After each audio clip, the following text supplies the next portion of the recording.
My name is Ian Ollis. I sit on Parliament's Labour Committee as one of the DA representatives on that committee. So our committee is really charged with the job of looking after a package of legislation which includes the Employment Equity Act as it stands, and on its way to our department, our committee in Parliament is a proposed new draft,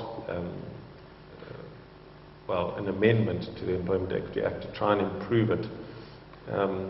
That amendment has not met with universal acceptance by the public, and so sections are being redrafted in the Labour Department.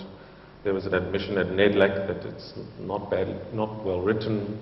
NEDLAC is debating these pieces of legislation, and eventually they're going to end up in Parliament. So actually this is the right time to posit this debate, to have this discussion, because it's right now that South Africa is looking at the legislation and saying, what are we doing? And I think the first thing I'd like to say is that there seems to be almost universal acceptance that it's not working, and that the legislation is not adequate and not achieving what it's meant to achieve.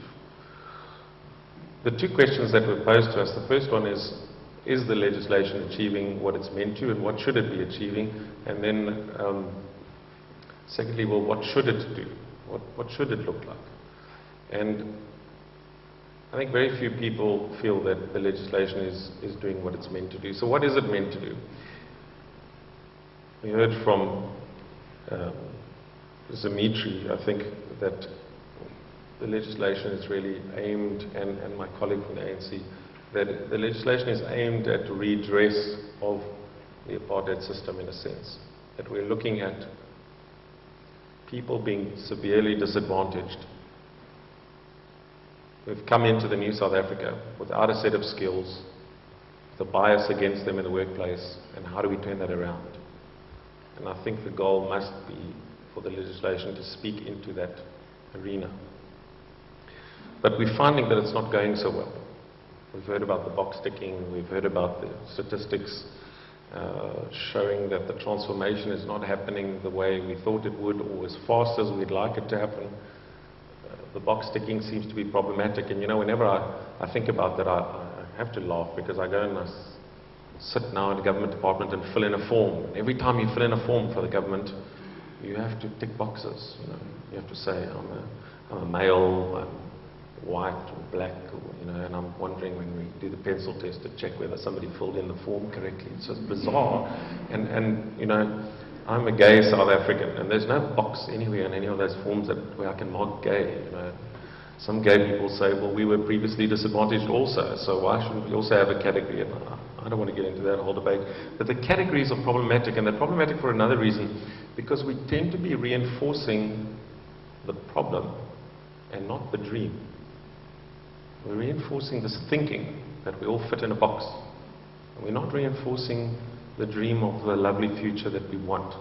So I'm worried about this box ticking.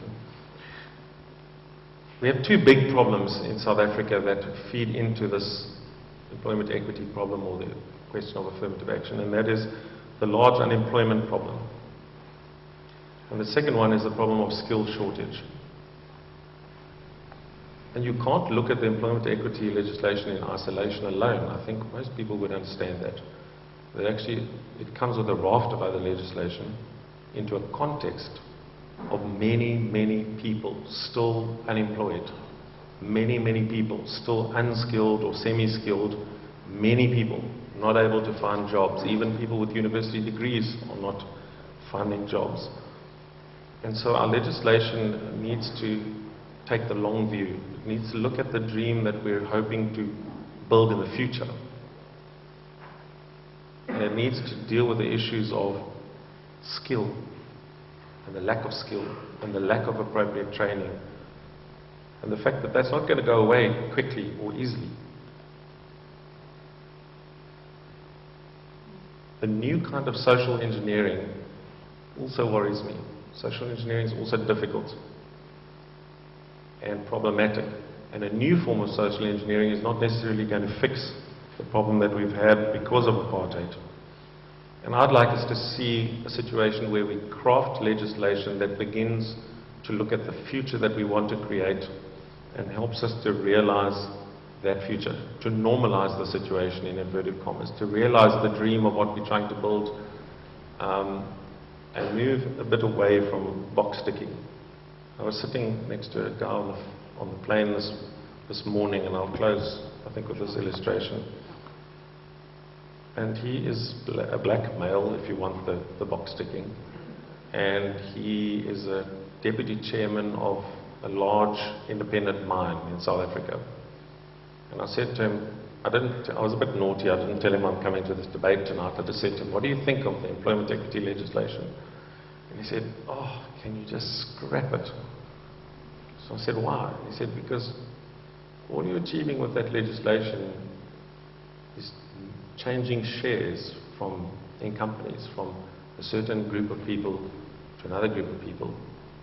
And you're not doing anything about the unemployed, largely black people who don't have jobs.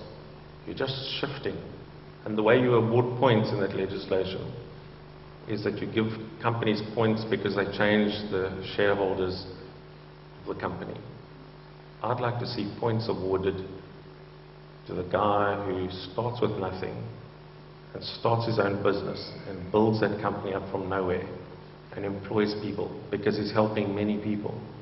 He's not just changing the color scheme of the racial makeup of the board or the shareholding of the company. So I think, yes, we have got to bring about change in South Africa. We've not arrived by any means of the imagination. But I think that there is general agreement among politicians that the system isn't working well at the moment. It's descended to a certain level of box ticking. And in a sense, we're inculcating the same stereotypes with the legislation. And we need to find a better way.